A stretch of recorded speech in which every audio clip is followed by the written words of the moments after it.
Carilah apa tugasmu. Katanya Markus, segala sesuatu, apakah itu kuda atau anggur, diciptakan untuk tugas tertentu, untuk peran tertentu. Maka carilah tugasmu sebagai manusia. Sering kan saya singgung ayat afahasibtum annama khalaqnakum abasa. Itu kan Allah loh yang ngomong. Apa kami ciptakan engkau itu hanya untuk iseng? Pasti tidak. Ada tujuannya. Kejar itu. Yo, Al-Quran banyak ngomong tentang tujuan hidupmu ini. Enaknya karena sayangnya Allah sama kita, kan kita sama Allah langsung ditunjukkan, ini lo tugasmu.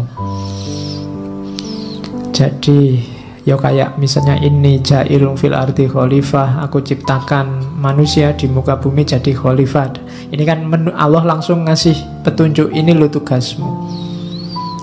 Maksudnya Markus, yo kamu jalan di tugasmu itu. Setiap hal di muka bumi ini ada perannya, ada tugasnya. Jangan dikacaukan. Kamu sendiri juga jangan kacau. Nanti kamu susah sendiri. Oke. Teh ini kan dia punya tugas, dibikin jadi minuman. Ya diminum, tidak apa-apa.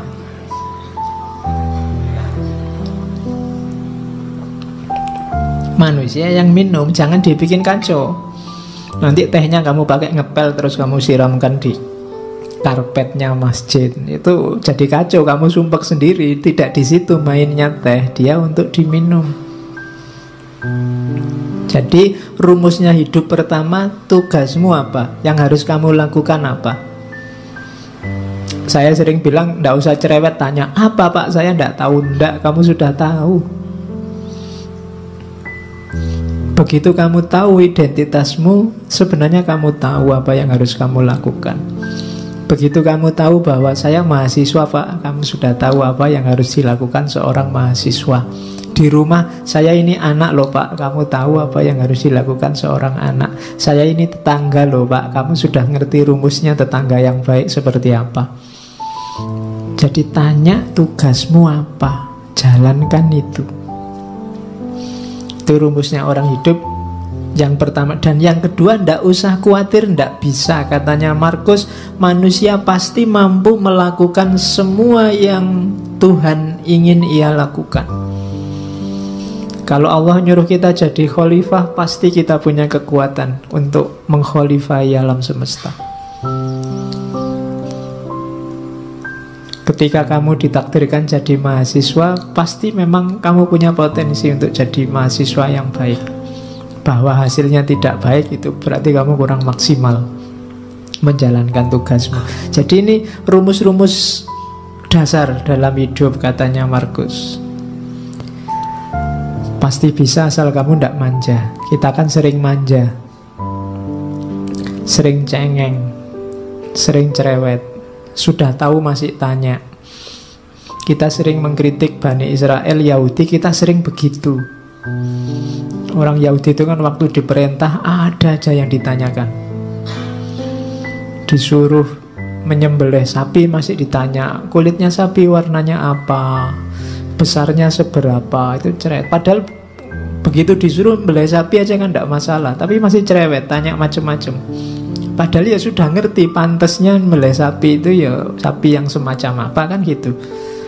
Ya sama lah, kadang kayak mahasiswa disuruh bikin makalah berapa halaman Pak, kemudian referensi ini boleh ndak Pak, kamu repot sendiri nanti, salahmu sendiri, cerewet. Coba diperintah ya Pak, nah kan sudah, selebihnya kamu mikir sendiri, ijtihad sendiri. Biasanya banyak tanya itu kan maksudnya kamu ingin dapat yang ringan, atau syukur-syukur bisa ndak jadi diperintah. Kan itu orang Yahudi itu kan begitu, nawar bolak-balik itu kan maksudnya yo siapa tahu ndak jadi karena perintahnya ndak jelas. Nah kita sering begitu dalam hidup. Kamu sering ngerti tugasmu tapi ndak jalan, kenapa? Kamu nyari alasan, nyari dalih. Alah Pak, ujian masih lama. Alah Pak, kan segalanya sudah ada garisnya, ada takdirnya. Alah Pak, selalu begitu, nyari dalih. Terus bekalmu lengkap. katanya Markus. Yang pertama apa? Nggak usah khawatir. Alam ini ada rumusnya, ada sunatullahnya. Jalankan tugasmu sesuai sunatullah. Kenapa harus kamu jalankan sekarang? Karena tidak lama lagi engkau ndak ada. Dimanapun. Hidup ini kan cuma sementara. Kamu dikasih fasilitas hidup yang sementara dengan tugas tertentu. Kalau nanti tiba-tiba kamu dipanggil sama yang ngasih tugas dan tugasnya belum selesai, bisa jadi kamu dikasih nilai C, D, atau E. Kalau kamu dikasih nilai E kan susah. Kalau ndak lulus di kampus gampang. Kalau ndak lulus besok di akhirat, urusannya panjang. Kamu ndak bisa ngerayu-ngerayu karena sudah selesai. Ndak ada remedinya. Besok waktu dihisab di akhirat kan kamu mbok ada ujian susulan. Ndak ada. Sudah selesai. Maka katanya Markus, bekalmu lengkap, alam semesta menyediakan semuanya, termasuk hukum-hukumnya. Segera jalan karena waktu kita terbatas. Pada saatnya semua akan tidak ada, termasuk Hadrian, termasuk Agustus di kalimat itu. Hadrian ya raja sebelumnya, Agustus raja Romawi pertama yang paling sukses menyatukan kerajaan Romawi. Orang sebesar itu saja juga waktunya limited, terbatas. Kalian ini kan edisi terbatas. Percayalah, Allah tidak menciptakan yang mirip kayak kalian lagi. Bikin yang lain yang lebih cakep-cakep. Terus yang kedua, katanya Markus, fokuslah pada apa yang kamu lakukan, karena tugasmu di situ. Ingatkan dirimu bahwa tugasmu adalah menjadi manusia yang baik. Ingatkan dirimu apa tuntutan alam pada manusia. Jadi alam ini kayak mesin besar, ada sistemnya, kamu punya peran. Itu yang dimaksud tuntutan alam. Kalau kamu tidak memainkan peranmu, alam ini akan kacau ritmenya. Dan ketika alam ini ritmenya kacau, efeknya ke kalian lagi, ke manusia lagi. Maka ikuti tugasmu, jalankan peranmu sebaik-baiknya. Lalu jalankanlah tanpa ragu. Jalankan kebenaran, ungkapkan kebenaran saat engkau memahaminya. Cuma ungkapkan dengan baik, dengan santun, tanpa pura-pura. Nah ini apa yang dijalankan? Kebenaran. Menjalankannya dengan baik, dengan santun, dengan tulus, tanpa pura-pura. Itu tugas hidup kita yang pertama. Di meditation itu saya potong-potong rumusnya orang hidup itu ini. Kita ingat-ingat coba ya, ini pedoman hidup kita katanya Markus. Hidup kita itu secara durasi itu sementara, pasti ya, limited. Tidak lama kok hidup kita itu. Sudah tidak ada lagi orang yang usianya mungkin 150 ke atas, atau 200 lah, tidak ada. Orang sudah 70, 80 itu sudah luar biasa. Malah kasihan orangnya kalau nggak meninggal-meninggal. Loh iya, malah kasihan. Sifatnya berubah.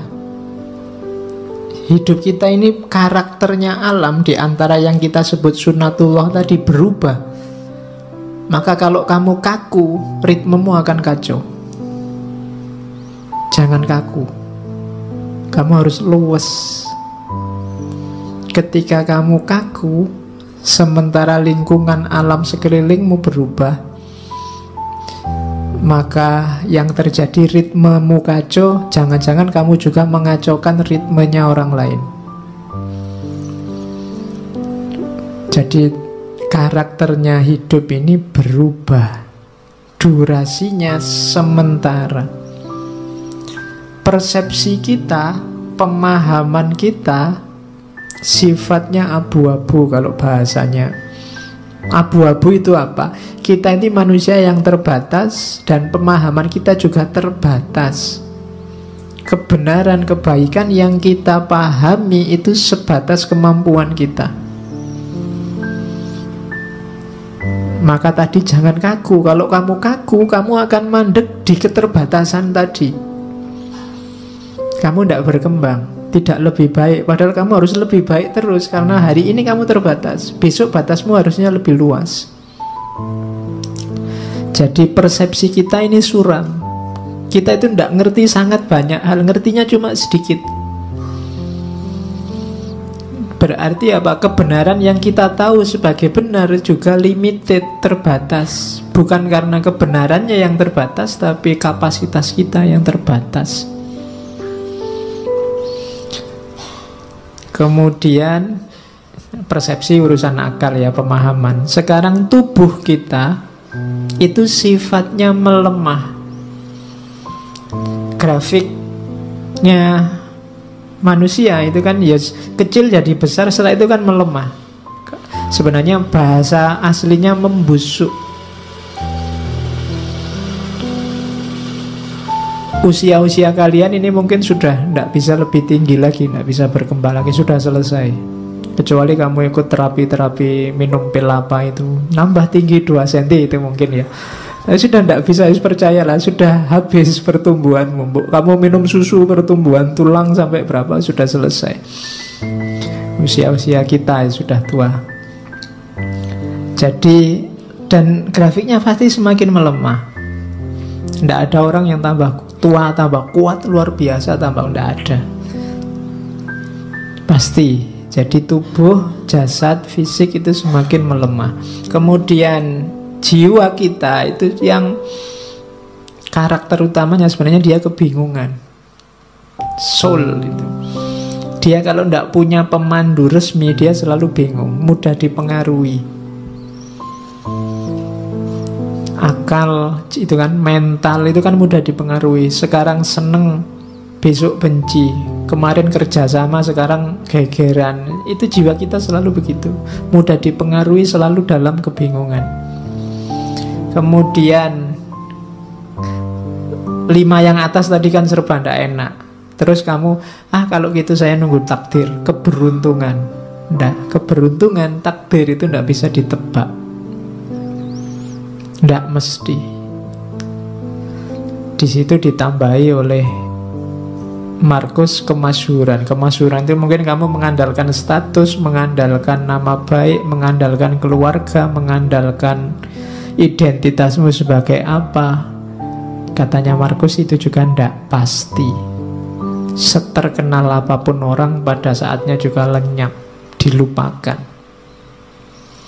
Jadi ternyata hidup kita itu semacam ini. Ringkasnya apa? Katanya Markus, hidup ini bagian fisiknya seperti sungai. Dia berubah semakin lama semakin melemah. Sungai itu kan mengalir semakin ke yang lebih landai, lebih ke bawah. Sementara jiwa kita, rohani kita bagaikan mimpi dan kabut, tidak jelas, kebingungan. Dan akhirnya kita menjalani hidup itu kayak medan perang. Seperti medan perang dan perjalanan yang jauh dari rumah. Jadi hidup ini medan perangmu. Perang di mana? Perang melawan dirimu sendiri sebenarnya. Melawan hidupmu sendiri.